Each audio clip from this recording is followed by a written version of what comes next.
آپ کے درمیان آج اس سلسلے کی یہ چھٹی مجلس ہے۔ مسلسل چاند رات سے لے کے آج تک یہ سلسلہ جو جاری ہے، اس میں میں نے کچھ نہ کچھ آپ کی خدمت میں عرض کرنے کی کوشش کی ہے۔ اس ذات کے تعلق سے، اس عہدے کے تعلق سے، اس منصب الہی کے تعلق سے کہ جو اللہ کی طرف سے عطا کردہ ہے۔ دیکھیے، اس میں بندوں کا کوئی اختیار نہیں ہے، ہماری کوئی حیثیت نہیں ہے، ہماری کوئی مجال نہیں ہے، ہماری کوئی اوقات نہیں ہے۔ مذہب میں، اسلام میں، دین میں، شریعت میں، قانون میں ہم کو سب سے پہلے اپنی حیثیت معلوم کرنا چاہیے کہ ہماری حیثیت کیا ہے، ہم کہاں پر اسٹینڈ کر رہے ہیں، ہم کہاں پر کھڑے ہوئے ہیں۔ غور فرمائیے گا۔ اس لیے نہیں آتا، یہ ہماری مذہب آیا، عبادتیں ہمارے واسطے ہیں۔ اللہ نے ہم سے یہ نہیں کہا کہ ہم تمہارے واسطے نمازوں کو فرض کر رہے ہیں، تمہارے واسطے نمازیں لکھی جا رہی ہیں، بتاؤ صبح کی کئی رکعت، ظہر کی کئی رکعت تمہارے واسطے فرض کر دیں، مغرب کی تمہارے واسطے کتنی نمازیں ہوں، عشاء کی تمہارے واسطے کئی رکعت فرض کی جائیں، روزے کتنے لکھے جائیں، کس زمانے میں لکھے جائیں، حج کس زمانے میں تم پر فرض کیا جائے۔ کیا آپ سے پوچھا؟ کیا آپ سے رائے لی؟ آپ کا کام کیا ہے؟ آپ کا کام ماننا ہے، آپ کا کام ایکسپٹ کرنا ہے، اس کا کام بھیجنا ہے، ہمارا کام ماننا ہے۔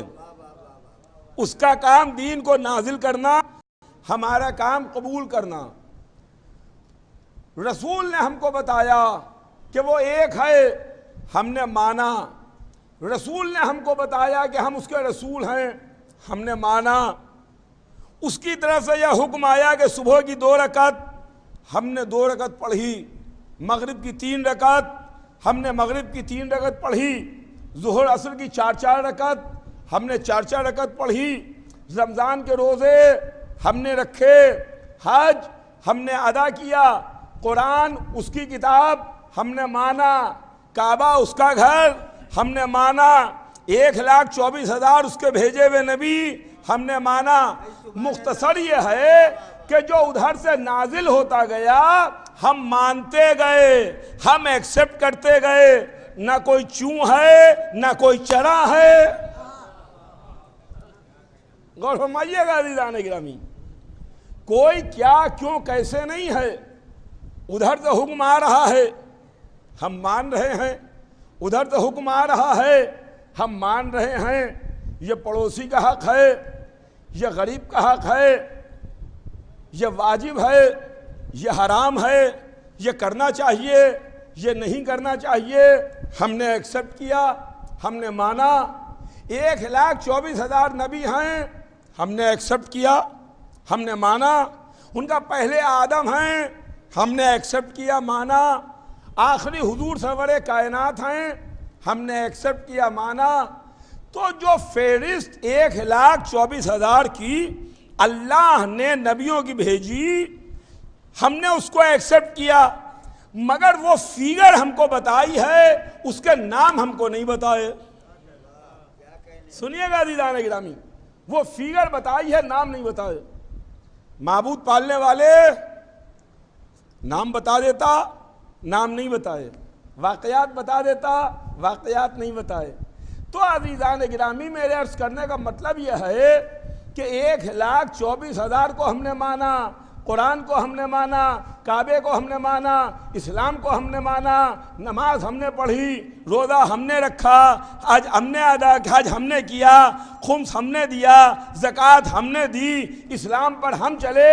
ہم تو صرف ماننے ہی والے ہیں۔ جس طرح آپ نے پورا دین مانا، پورا اسلام مانا، پورا قانون مانا، پوری شریعت مانی، 1,24,000 کو مانا، اسی طرح 12 کو بھی مان لیجئے۔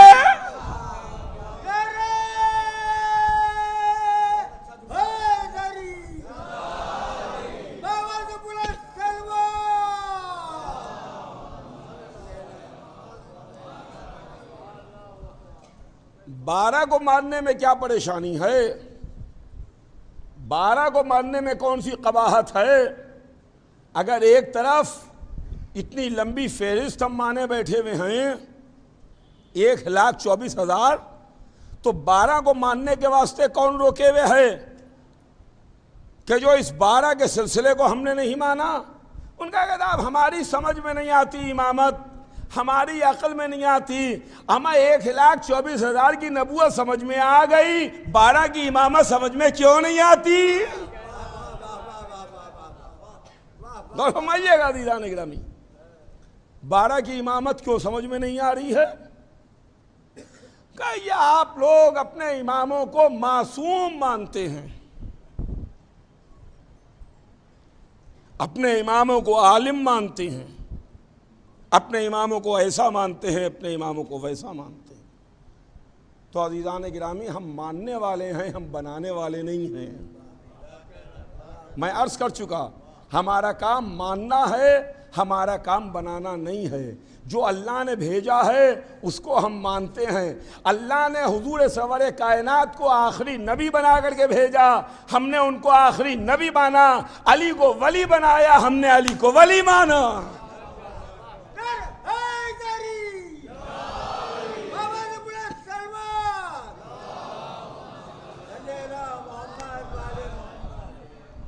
تو یہ اسلام میں ہماری حیثیت ہے، یہ اسلام میں ہماری پوزیشن ہے کہ ہم ماننے والے ہیں، ہمارا کوئی رتی برابر بھی اختیار نہیں ہے۔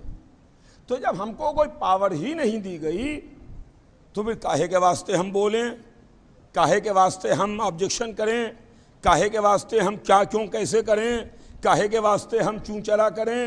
ہمیں تو صرف ماننا ہی ماننا ہے۔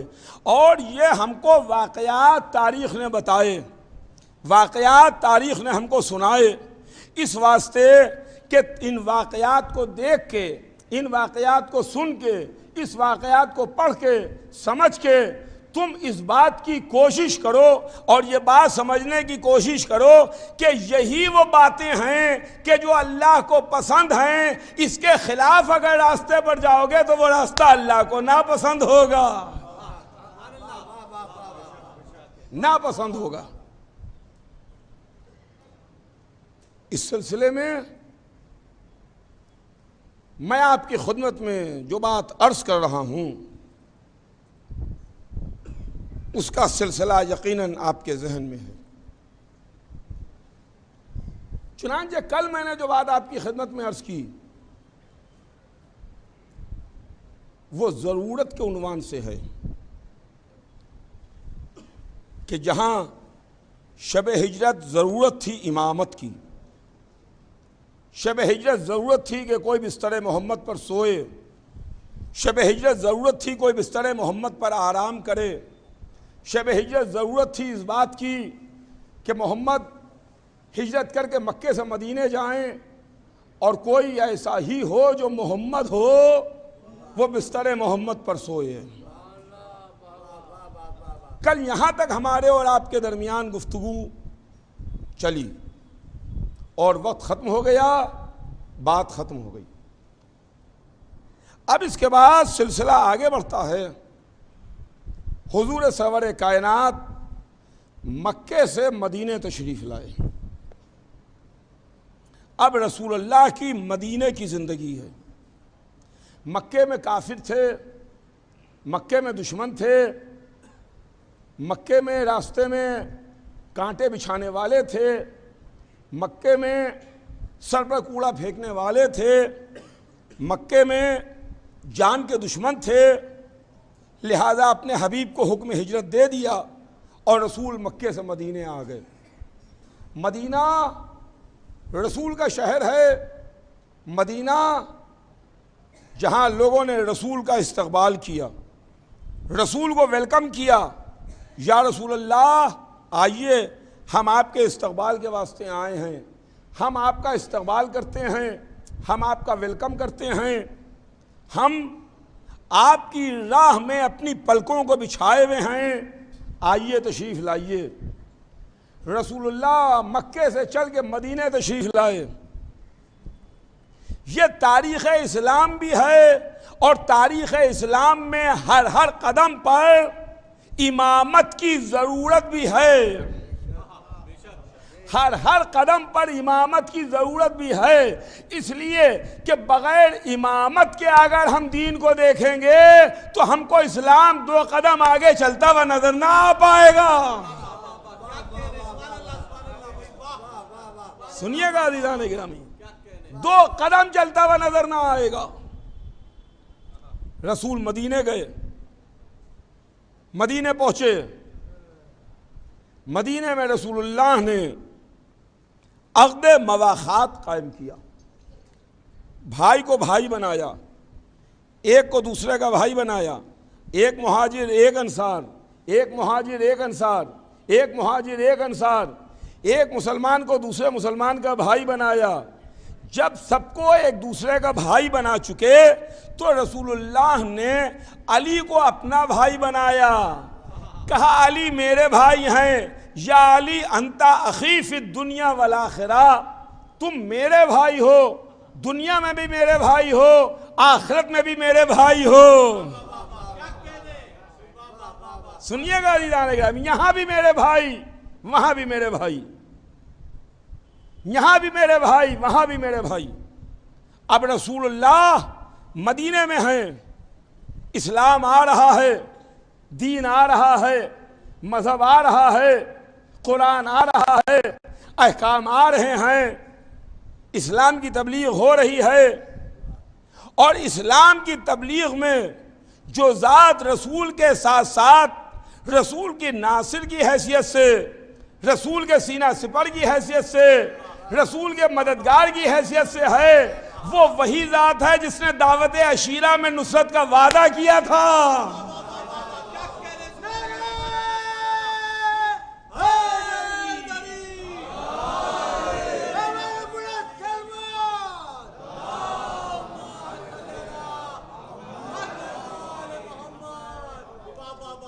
کوئی اور نہیں ہے،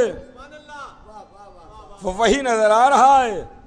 یاد ہے نا، میں پڑھ چکا آپ کی خدمت میں کہ دعوت عشیرہ میں ایک کمسن شہزادے نے کھڑے ہو کے نصرت کا وعدہ کیا تھا، وہ وہی نظر آ رہا ہے کہ ایک مرتبہ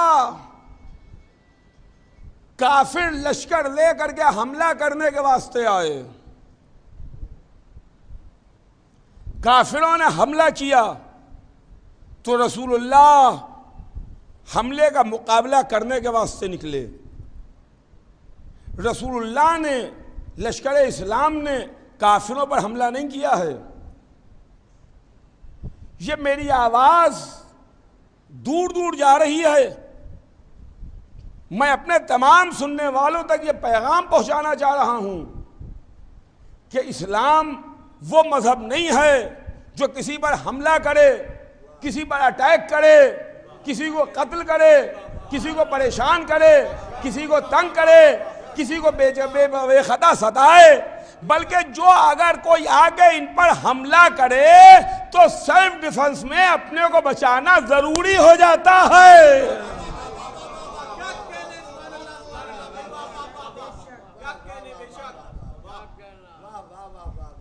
اپنے کو بچانا۔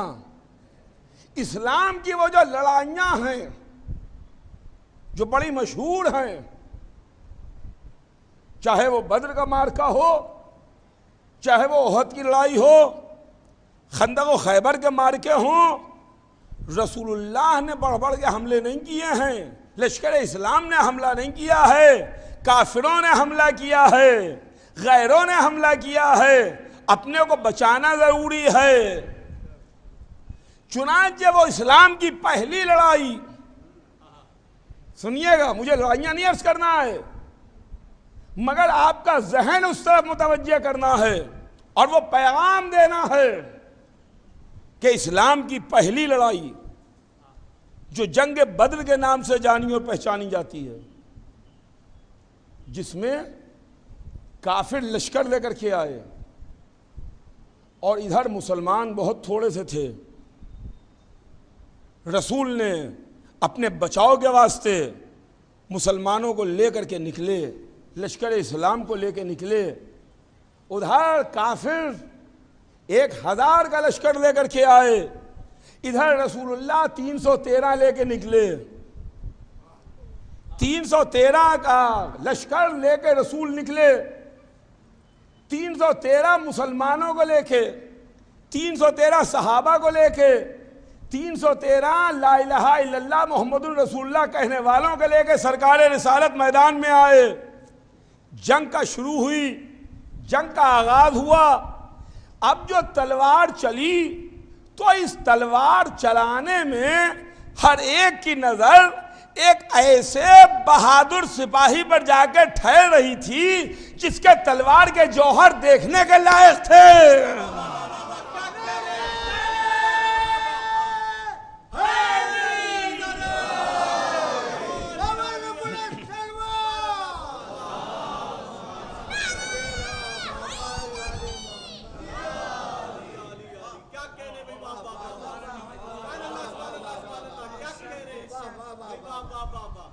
دیکھیے مجمع میں، بھیڑ میں اگر کوئی سب سے الگ نظر آتا ہے تو ہر ایک کی نگاہیں اس پر جا کے ٹھہرتی ہیں، ہر ایک کی نگاہیں اس پر جا کے ٹھہرتی ہیں۔ یہ پہلی لڑائی ہے، مکے میں کوئی لڑائی نہیں ہوئی، رسول جتنے دن مکے میں رہے کوئی جنگ نہیں ہوئی، مدینے میں آئے ہیں، کافروں نے حملہ کیا ہے، کافر لشکر لے کے آئے ہیں، ڈیفنس میں رسول اللہ نکلے ہیں، 313 صحابہ کو لے کے، 313 مسلمانوں کو لے کے۔ یہ پہلی اسلام کی لڑائی ہے، لیکن اس پہلی لڑائی میں ایک ایسی ذات ہے جس پر ہر ایک کی نگاہیں ٹھہری ہوئی ہیں، اور وہ اس طریقے سے آگے میدان میں تلوار چلا رہا ہے، اس طرح بڑھ بڑھ کے حملے کر رہا ہے کہ دنیا محو حیرت ہے، دنیا محو حیرت ہے۔ جیسے مثال کے طور پر دیکھیے، یہ آپ کا شہر ہے بمبئی، یہاں پر باہر سے ذاکرین خطبہ آتے رہتے ہیں، ان کا کہ صاحب باہر سے آئے ہیں، بہت بڑے ذاکر ہیں، بہت بڑے خطیب ہیں، بہت بڑے شاعر ہیں، بہت ان کا نام سنا ہے، بہت بڑے شاعر ہیں، ایسے ہیں ویسے ہیں، بہت بڑے خطیب ہیں، آئے آپ کے یہاں مجلس پڑھی، آپ کے یہاں شعر پڑھے، اور آپ نے ان کو دیکھا، سبحان اللہ، واہ واہ واہ واہ، ٹھیک ہے، آپ کو حیرت نہیں ہوگی، لیکن کوئی اگر آپ ہی کے شہر میں پیدا ہوا یا آپ ہی کے سامنے بڑا ہوا، آپ ہی کے سامنے اس کا بچپن بھی ہے، آپ ہی کے سامنے اس کی نوجوانی بھی ہے، آپ ہی کے سامنے اس کا لڑکپن بھی ہے، آپ نے کبھی نہیں دیکھا کہ وہ کہیں کھڑا ہوا تقریریں کر رہا ہے، آپ نے کبھی نہیں دیکھا کہ وہ کہیں کھڑا ہوا شعر پڑھ رہا ہے قصیدے خوانیوں میں، محفلوں میں، اور اس کے بعد اچانک وہ منبر پر آئے، تقریریں بہترین کرنے لگے، بہترین شعر سنانے لگے، تو آپ کو حیرت ہوگی نا کہ ہم نے کبھی تو اس کو ایسا دیکھا نہیں، ارے یہ اتنی عمدہ تقریر، یہ اتنے عمدہ اشعار، ہر ایک حیرت میں پڑ جائے گا۔ عزیزان گرامی، عربوں میں کوئی گھرانہ نہیں کہہ سکتا کہ علی ہمارے گھر کے شاگرد ہیں۔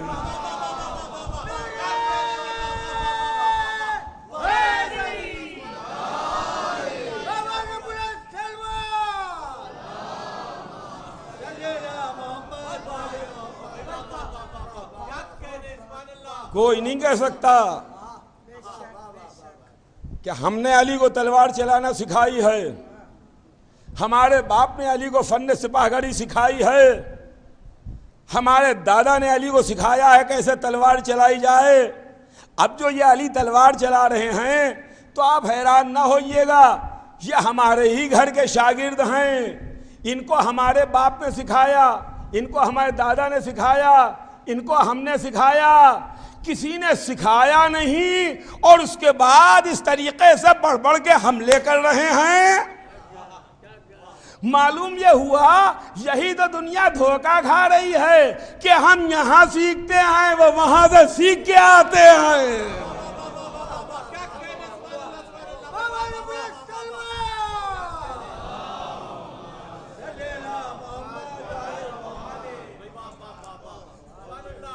ہر ایک کی نگاہیں ٹھہری ہوئی ہیں، ہر ایک کی نظریں ٹھہری ہوئی ہیں اس نوجوان پر جو اس طریقے سے تلوار چلا رہا ہے کہ لڑنے والے لڑ بھی رہے ہیں اور محو حیرت بھی ہیں۔ اور اس کے بعد جب جنگ کا اختتام ہوا، جنگ ختم ہوئی، تو اس جنگ کے فاتح کا نام علی تھا۔ جنگ فتح کرنے والا علی تھا۔ یہ اسلام کی پہلی لڑائی، سلسلہ آگے بڑھا، کافروں کو ناکامی ہوئی، وہ شکست کھائے ہوئے ناکام، پہلے ہی دن، پہلے ہی مارکے میں، پہلے ہی میدان میں چوٹ کھا کے، شکست کھا کے، ذلیل ہو کے، رسوا ہو کے اپنے گھر پلٹ کے آئے۔ عزیزان گرامی، پہلے دن کامیابی ملتی ہے تو اس کا بھی چرچا ہوتا ہے، پہلے دن ناکام ہو جائے تو اس کی بھی ہائے ہائے ہوتی ہے۔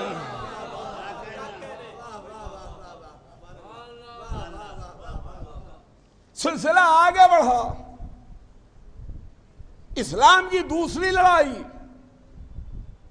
جنگ خندق۔ اب رسول اللہ مقابلے پر لے کے جا رہے ہیں۔ جب حملہ کیا ہے کافروں نے، 1000 کا لشکر ہے، اب تعداد بڑھ گئی ہے، ادھر 313 تھے، اب نمبرز بڑھ گئے، 1000 ہیں۔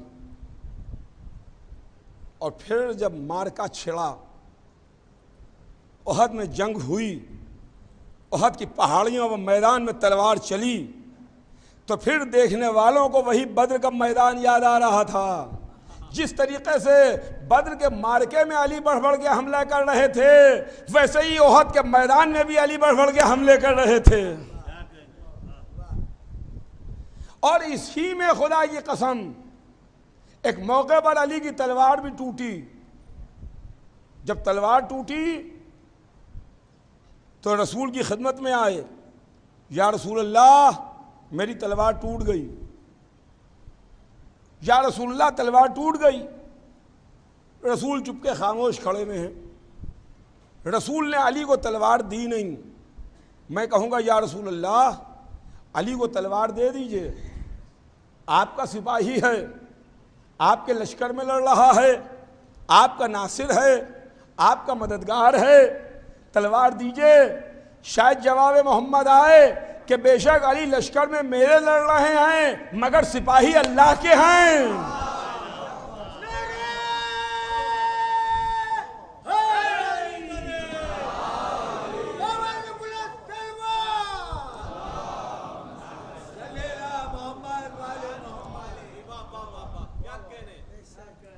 اس کے سپاہی ہیں، جس کا سپاہی ہے وہی تلوار بھیجے گا۔ اتنے میں دیکھنے والوں نے دیکھا،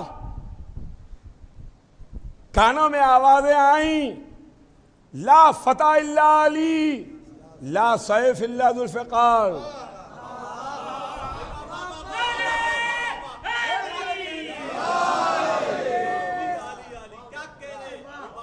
سنیے گا عزیزان گرامی، لا فتح الا علی، لا سیف الا ذو الفقار۔ آپ تو جانتے ہیں نا، بچپن سے آپ سنتے چلے آ رہے ہیں نا، الحمدللہ الحمدللہ الحمدللہ، ہمارے یہاں کے بچے ماں کی گود سے سیکھتے ہوئے چلے آ رہے ہیں۔ اس کے محتاج نہیں ہیں کہ باہر جا کے جلسوں میں سیکھیں، ہماری ماں کی گود ہم کو سکھا دیتی ہے۔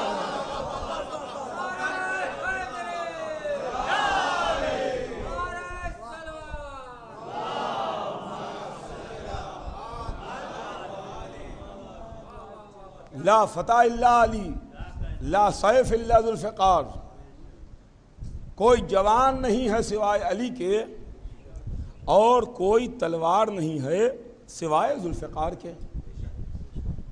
یہ جبرائیل کہاں سے آئے پڑھتے ہوئے؟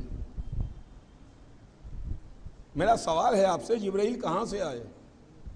کہا بھئی جبرائیل عرش سے آئے، آسمان سے آئے، عرش سے آسمان سے تلوار لیے ہوئے، اور یہ کہتے ہوئے آئے کہ لا فتح الا علی، لا سیف الا ذوالفقار۔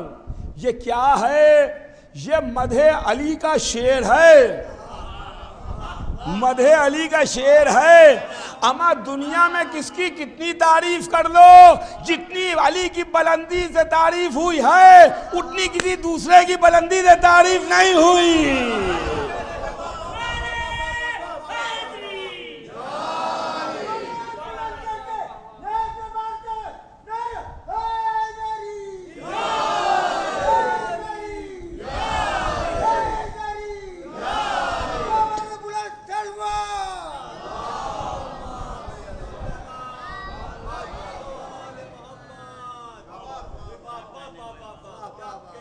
کس بلندی سے علی کی مدح ہو رہی ہے، کس بلندی سے علی کی تعریف ہو رہی ہے۔ میں عرض کر چکا، آپ کو یاد ہے نا، ایک مجلس میں نے عرض کیا تھا کہ علی کی بلندی کیا ہے۔ یہ میں پڑھ چکا کہ محمد کی بلندی دیکھیے اور علی کی بلندی سمجھیے۔ علی کی بلندی دوش محمد ہے، علی کی بلندی دوش محمد ہے، ذکر علی کی بلندی، مدح علی کی بلندی، علی کے واسطے قصیدہ خوانی کی بلندی عرش الہی ہے۔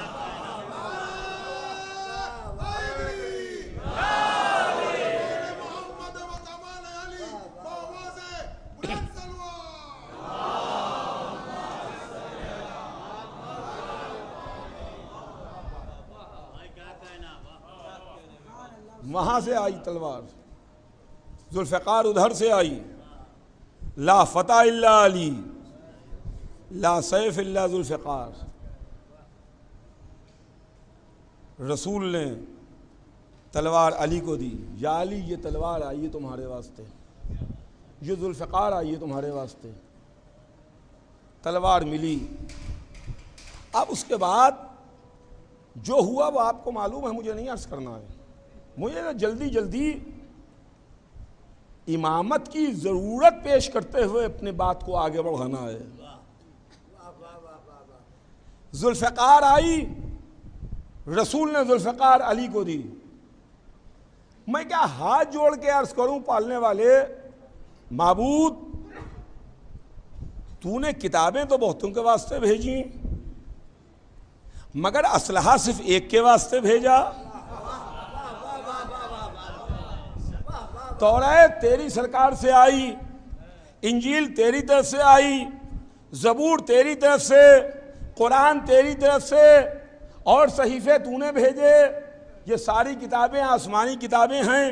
توریت آسمانی کتاب، زبور آسمانی کتاب، انجیل آسمانی کتاب، قرآن آسمانی کتاب، یہ آسمانی کتابیں آ رہی ہیں۔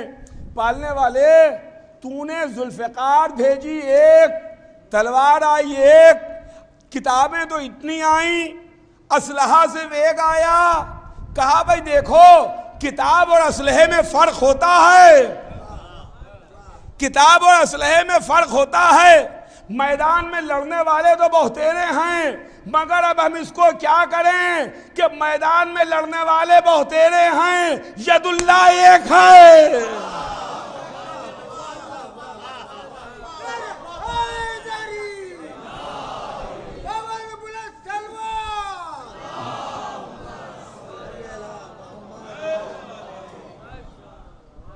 اور سنیے عزیزان گرامی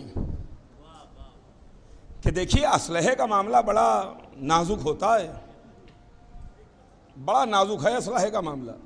اسلحہ ہر ایک کے ہاتھ میں نہیں دیا جاتا. کسی بچے کے ہاتھ میں دے کے دیکھیے آپ, کسی جوان کے ہاتھ میں بھی آپ دے دیجئے, غیر قانونی ہے, اللیگل ہے. یہ وکیل صاحب تشریف فرمائے, پوچھ لیجئے, آپ بیٹھے ہوئے ہیں, کتنا بڑا جرم ہے, کتنی بڑی سزا ہے اس کی ہمارے ملک میں. اس کے واسطے ہر ایک کے واسطے اسلحہ نہیں ہے.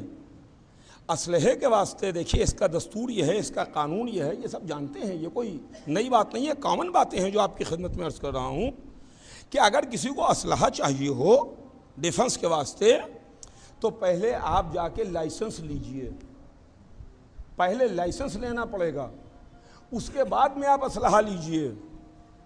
پہلے لائسنس ملے گا, اس کے بعد اسلحہ ملے گا, لیکن لائسنس ضروری ہے. لائسنس ہر ہاتھ میں اسلحہ نہیں دیا جائے گا, اس کے واسطے پہلے لائسنس ضروری ہے, اس کے بعد اسلحہ ملے گا. پالنے والے, تو نے کتابیں تو بہتروں کے واسطے بھیج دی, اسلحہ کیوں نہ بھیجا؟ کہا دیکھو اس کے واسطے لائسنس کی ضرورت ہے, اس کے واسطے لائسنس کی ضرورت ہے. پہلے ید اللہ کا لائسنس آ رہا ہے, پھر ذوالفقار آ رہی ہے.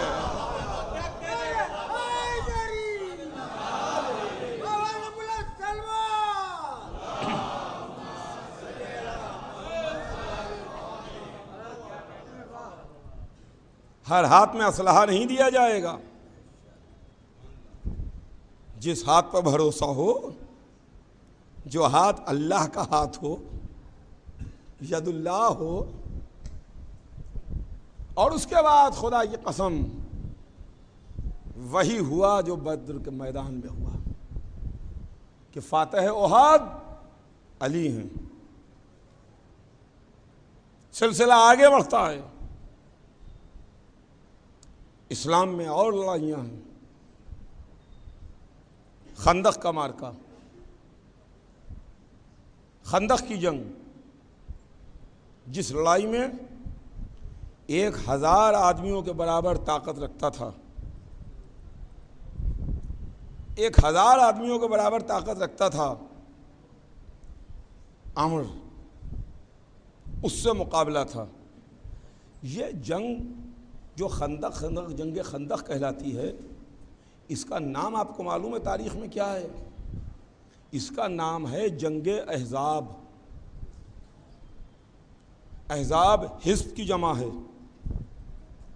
یعنی سارے گروہ یونائٹ ہو گئے کافروں کے, سارے قبیلے یونائٹ ہو گئے. اب سارے گروہ, سارے قبیلے یہ ایک ساتھ مل گئے اور انہوں نے مل کے حملہ کیا. وہ مل کے میدان میں آئے اور انہوں نے اپنا سب سے بڑا طاقتور نمائندہ بھیجا کہ تم جا کے اس کا مقابلہ کرو. رسول اللہ نے ڈیفنس میں اپنے خیموں کے چاروں طرف خندق کھدوا دی.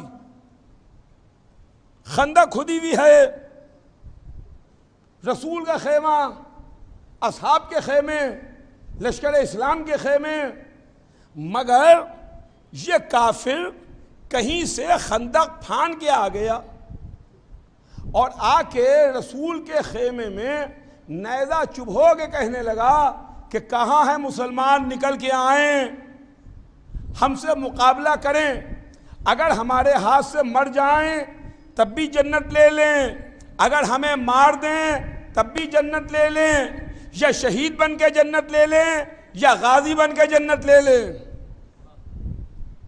سنیے گا عزیزان گرامی, ہے تو کافر مگر بات اسلامی کر رہا تھا کہ یا ہمیں مار کے جنت لے لو, یا ہمارے ہاتھ سے مر کے جنت لے لو, یا شہید بن کے جنت لے لو, یا غازی بن کے جنت لے لو. رسول کے خیمے میں نیزہ چبھو رہا ہے. رسول تشریف فرما ہیں کہ رسول کی آواز بلند ہوئی, من لہذا القلب, من لہذا القلب. رسول کی زبان کے جملے ہیں جو سر ممبر عرض کر رہا ہوں، ورنہ مجھ میں اتنی ہمت اوقات مجال نہیں ہے جو ممبر پر یہ جملہ عرض کروں۔ من لہذا القلب، کون ہے جو اس کتے کے لیے جائے؟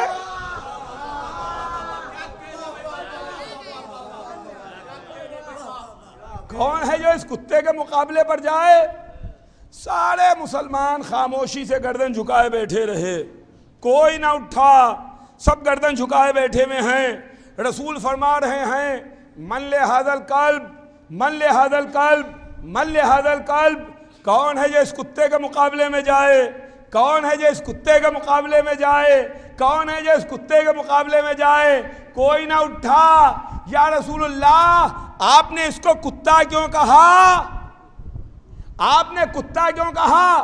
وجہ جو بھی ہو، شاید رسول اللہ نے بتا دیا کہ میں تمہیں سمجھانے کے لیے بتا رہا ہوں کہ انہیں دیکھ لو، انہیں پہچان لو، ان کی طاقت کا اندازہ کر لو۔ آج جو کتے کے مقابلے میں نہیں جا رہے ہیں، کل شیر خدا کے مقابلے میں آ جاتے ہیں۔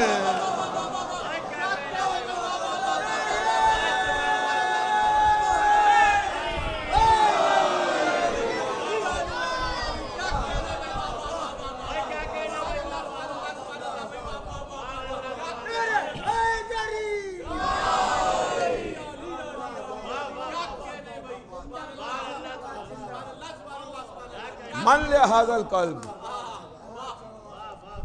کون ہے یہ اس کتے کے مقابلے میں جائے؟ یا رسول اللہ، آپ نے کتا فرمایا، کیوں کہا کتا؟ کچھ اور کہہ دیتے، کچھ اور کہہ دیتے، کچھ اور کہہ دیتے۔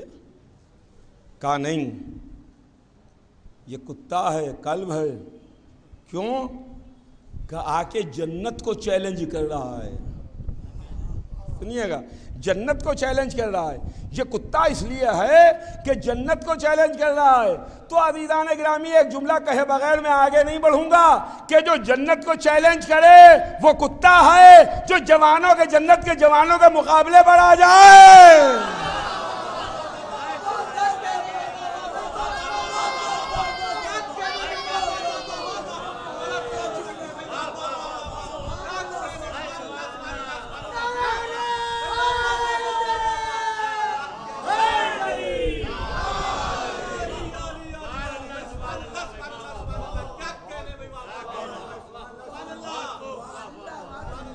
من لہذا القلب،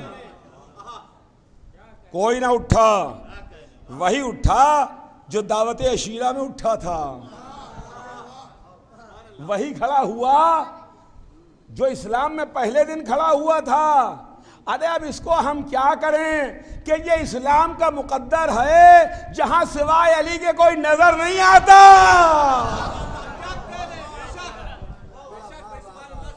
من لہذا القلب، علی کھڑے ہوئے، انا یا رسول اللہ، رسول اللہ میں جاؤں گا، میں مقابلے پر جاؤں گا، میں جاؤں گا۔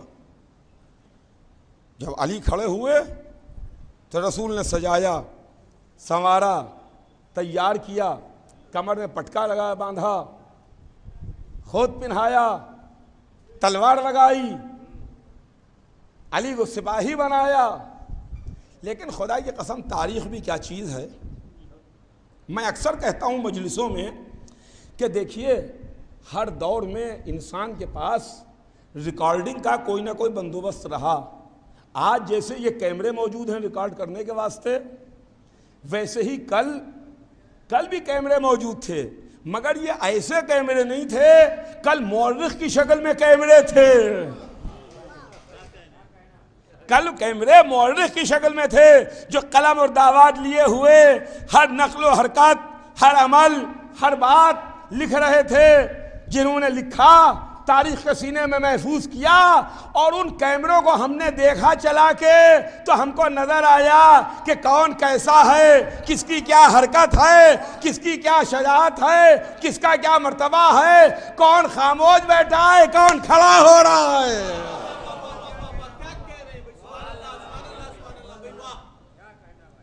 علی کو سجایا، علی کو تیار کیا۔ تاریخ نے ہم کو ریکارڈ کر کے دکھایا اور سنایا کہ جب رسول سجا رہے تھے، تیار کر رہے تھے، سپاہی بنا رہے تھے، تو کسی نے کھڑے ہو کے کہا کہ یا رسول اللہ آپ ان کو میدان میں بھیج تو رہے ہیں۔ علی سے مخاطب ہوئے اور علی سے کہا یا علی، یہ جو مقابلے پر آیا ہے اس کو آپ پہچانتے ہیں، جانتے ہیں کتنا بڑا طاقتور ہے، کتنی طاقت رکھتا ہے؟ ایک مرتبہ میرا اور اس کا ایک قافلے میں ساتھ ہو گیا تھا، میرا اور اس کا ایک قافلے میں ساتھ ہو گیا، تو قافلے میں ڈاکوؤں نے حملہ کر دیا، تو اس نے ڈاکوؤں کا مقابلہ کیا، اور ڈاکوؤں کا جب یہ مقابلہ کر رہا تھا تو لڑتے لڑتے ڈاکوؤں سے اس کے ہاتھ سے سپر چھوٹ گئی۔ جب سپر چھوٹی تو اس کے پاس کوئی شے تھی نہیں، تو اس نے ایک سپر کے طور پر اٹھنی کا بچہ اٹھا لیا۔ یعنی اتنا طاقتور ہے کہ ہاتھ سے سپر چھوٹی تو اس نے اٹھنی کا بچہ اٹھا لیا۔ پہلی بات تو عزیزان گرامی یہ ہے کہ یہ موقع کسی کا مورل اونچا کرنے کے بجائے اس کو ڈیمورلائز کر رہا ہے۔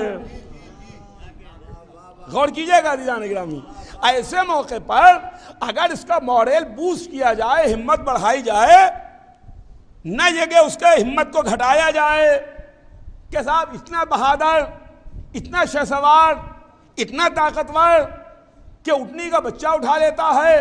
تاریخ لکھتی ہے کہ مولا علی نے اس کی طرف دھیان ہی نہیں دیا کہ کون کیا کہہ رہا ہے، لگتا ہے جیسا سنا ہی نہیں۔ علی خاموش رہے، علی چپکے رہے۔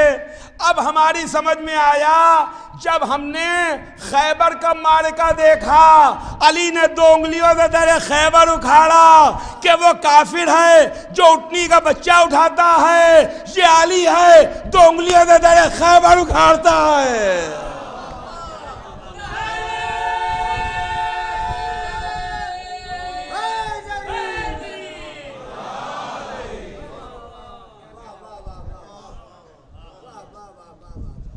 دو انگلیاں سے در خیبر اکھاڑا،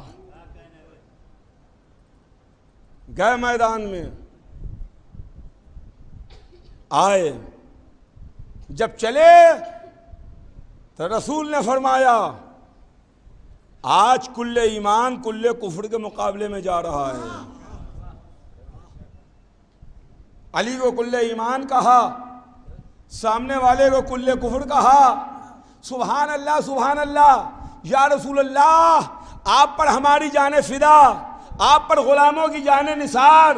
آپ نے علی کو کل ایمان کہا، علی کے مقابلے پر آنے والے کو کافر کہا، کل کفر کہا، تو علی کل ایمان ہے نا۔ اب جب جو بھی علی کے مقابلے پر آئے گا وہ ایمان کے مقابلے پر آئے گا۔ صلوات بھیج دے محمد آل محمد۔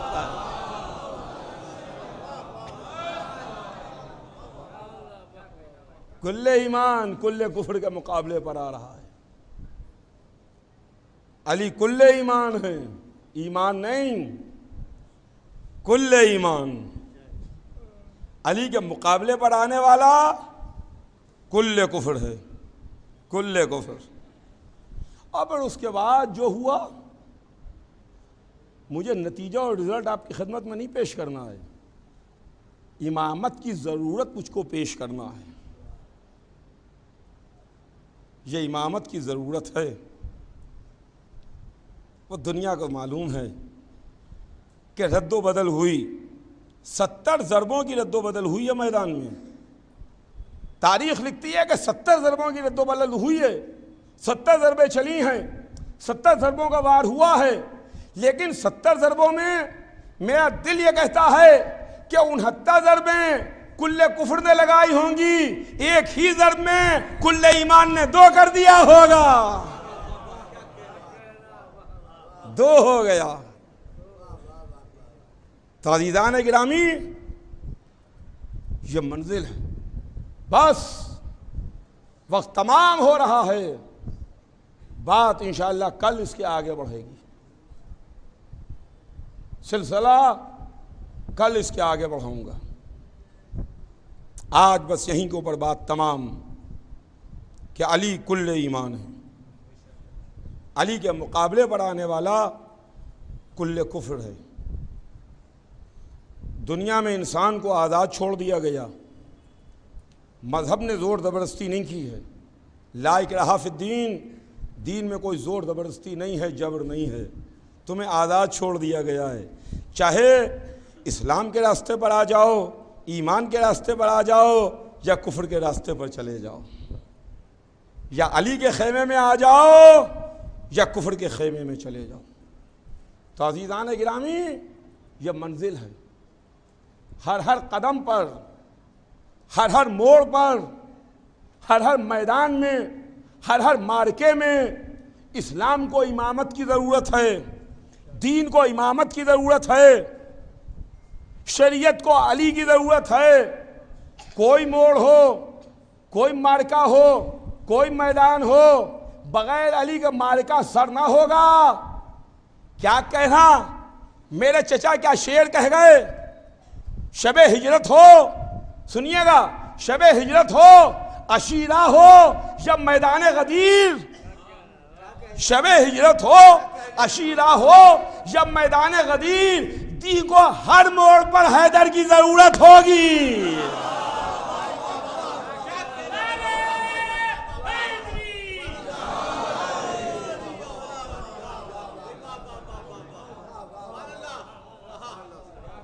دی کو ہر موڑ پر حیدر کی ضرورت ہوگی. بغیر اس کے آپ بچ نہیں سکتے. لیکن ایک بات بتائیے، چلتے چلتے صرف میں ایک بات پوچھ کے اپنی بات کو ختم کروں گا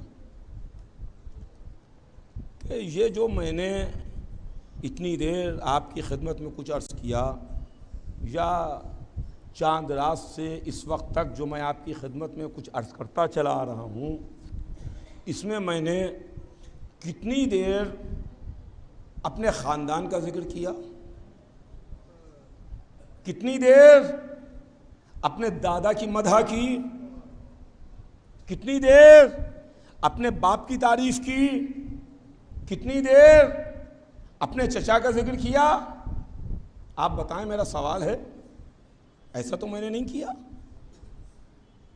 نہ اپنے خاندان کے بارے میں، نہ اپنے بزرگوں کے بارے میں، نہ اپنے باپ کے بارے میں، نہ اپنے دادا کے بارے میں، نہ اپنے چچا کے بارے میں. جتنی دیر میں پڑھ رہا ہوں، 1 گھنٹہ قریب روزانہ چاند رات سے آج تک، اتنی دیر میں مدح علی کر رہا ہوں، علی کی تعریف کر رہا ہوں. جب علی کی تعریف کر رہا ہوں تو آپ خوش ہو رہے ہیں، آپ تعریف کر رہے ہیں، آپ نعرے لگا رہے ہیں. اب معاملہ یہ ہے کہ میں کسی کو خوش کرنے کے لیے نہیں پڑھ رہا ہوں، جو اسلام کی حقیقت ہے وہ بیان کر رہا ہوں.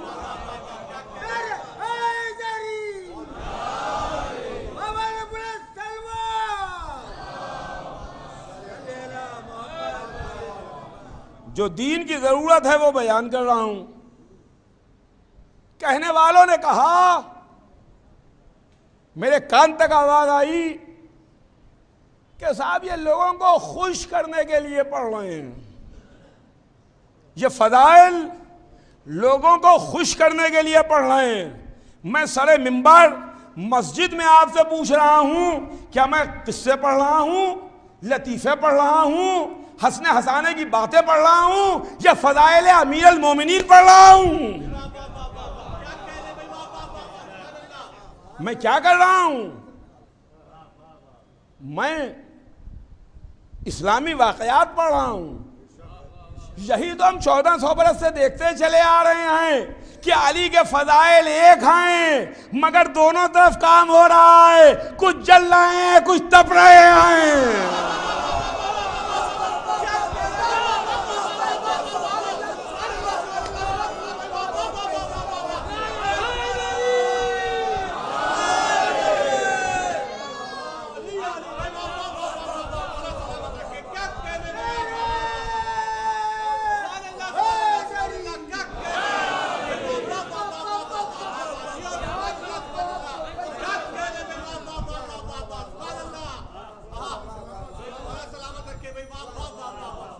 نہ ہم کسی کو جلانے کے واسطے پڑھتے ہیں، نہ کسی کو تپانے کے واسطے پڑھتے ہیں، نہ کسی کو خوش کرنے کے واسطے پڑھتے ہیں، نہ کسی کو ناراض کرنے کے واسطے پڑھتے ہیں۔ اسلامی تاریخ ہے، اہل بیت کے خدمات ہیں، امامت کی ضرورت ہے جس کو ہم پیش کر رہے ہیں۔ اب معاملہ یہ ہے جہاں نشیب ہوتا ہے وہیں پانی مرتا ہے۔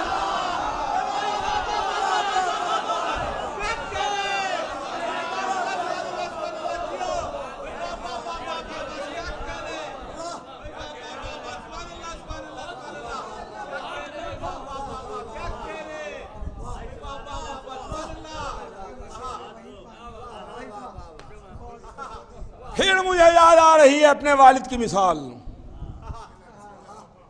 میں کیا کروں، میں بیٹا ہوں نا، اولاد ہوں نا۔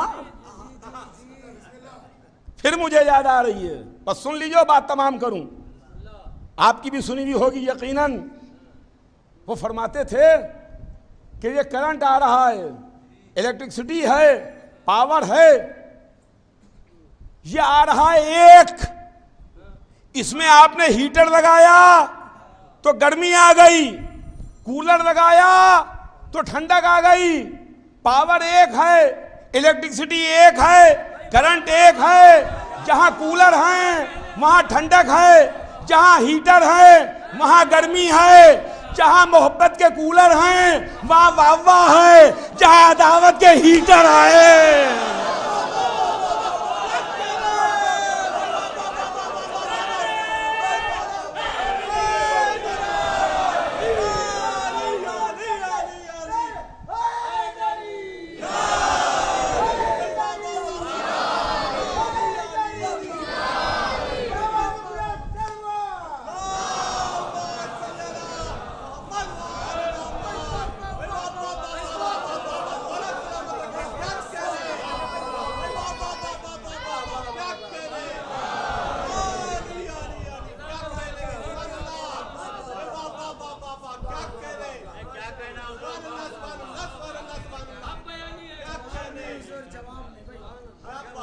نہ ہم کسی کو خوش کرنے کے لیے پڑھ رہے ہیں، نہ کسی کو تپانے کے لیے پڑھ رہے ہیں،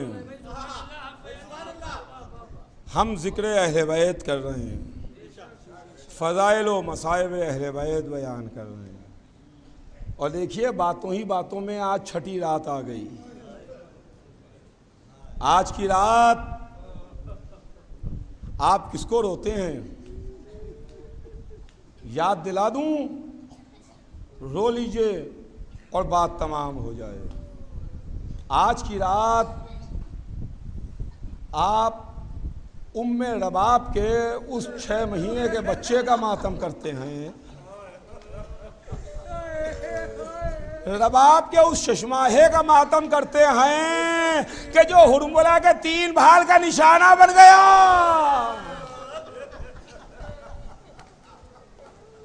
ہاں عزیزان گرامی، رباب کا ششماہا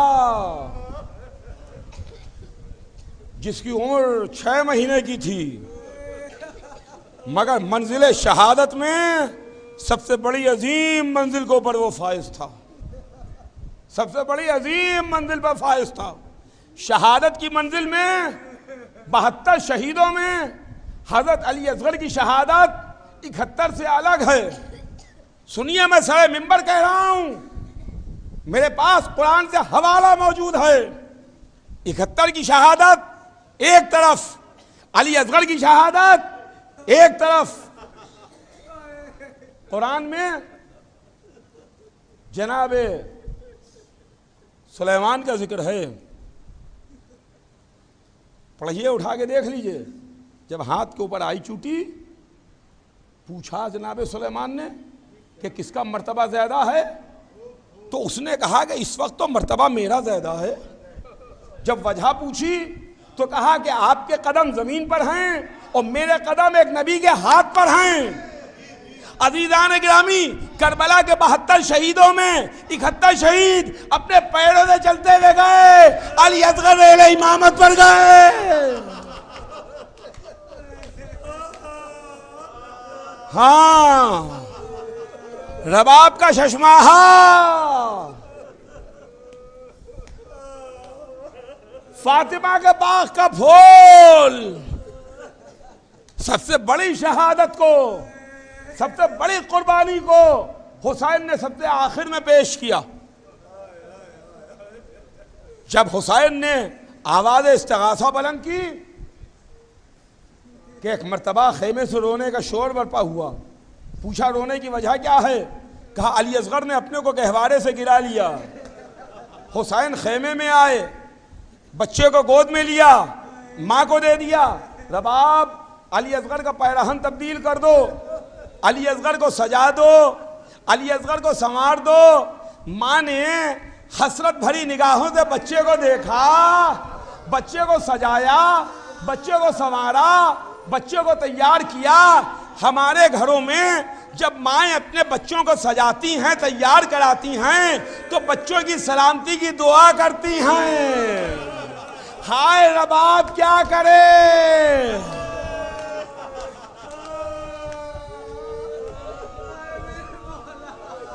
حسین کو دیا۔ والی خیال رہے پہلی بار میرا بچہ مقتل میں جا رہا ہے۔ حسین علی اصغر کو لیے ہوئے، ابا کا دامن ڈالے ہوئے میدان میں آئے۔ ظالم سمجھے کہ حسین قرآن لے کے بیعت کے واسطے آئے ہیں، لیکن اب جو حسین مقتل میں آئے، ابا کا دامن ہٹایا، 6 مہینے کا کملایا ہوا چہرہ ہاتھوں پر بلند کیا۔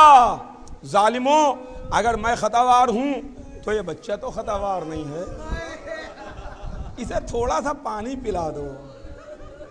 اگر تم یہ سمجھتے ہو کہ اس کے بدلے میں پانی پی لوں گا، لے جاؤ، لے جا کے پانی پلا کے مجھے واپس کر جانا۔ اتنا کہتے کہتے حسین نے علی اصغر کو جلتی ہوئی زمین پر لٹایا، بچہ کھولتی زمین پر کروٹیں لینے لگا۔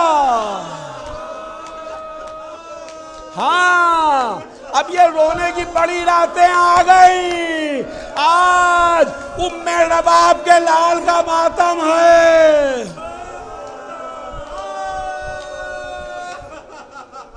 حسین نے بچے کو گود میں لیا اور ادھر سے یہ آواز پسرے ساتھ کی آئی، خدا لعنت کرے، اینا اینا ہرملا اختق کلام الحسین، حسین کے کلام کو قطع کر دے۔ لیجئے، اس نے کمان میں تیروں کو جوڑا، 3 بھال کا تیر چلا، ہوا میں سرسراہٹ کی آوازیں بلند ہوئیں، علی اصغر کے گلے کو چھیدتا ہوا۔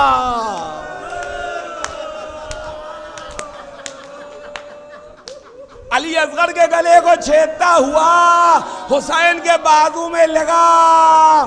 بچے نے مسکرا کے باپ کو دیکھا، حسین نے تیر نکالا، چلو میں لہو لیا، چہرے پر ملا۔ خدا کی قسم، اب میں روز محشر اپنے نانا سے اسی عالم میں ملاقات کروں گا۔ بچے کی میت کو سینے سے لگایا، لاش اصغر لے چلے، سینے سے لپٹا کے حسین، اور پیارا ہو گیا یہ پھول کملانے کے بعد۔ تیرے خیمہ پر آئے، آواز دی رباب تمہارا بچہ آ گیا۔ علی اصغر آ گئے، رباب سے پہلے ننھی سکینہ نکل کے آئیں، بابا، میرے بابا، کیا میرا بھائی پانی پی آیا؟ میرے لیے پانی کی کوئی سبیل نہ ہو سکی۔ حسین کیا جواب دیتے؟ گردن کو جھکایا، ابا کا دامن الٹا، اے بیٹی میں نے بڑی کوشش کی، علی اصغر پانی نہ مل سکا، بچہ آب کوثر سے سیراب آیا ہے۔ ماں نے بچے کو دیکھا، اے میرے لال، کیا تیرا قاتل صاحب اولاد نہ تھا؟ واہ علی اصغرا، واہ مظلومہ کی صدائیں بلند۔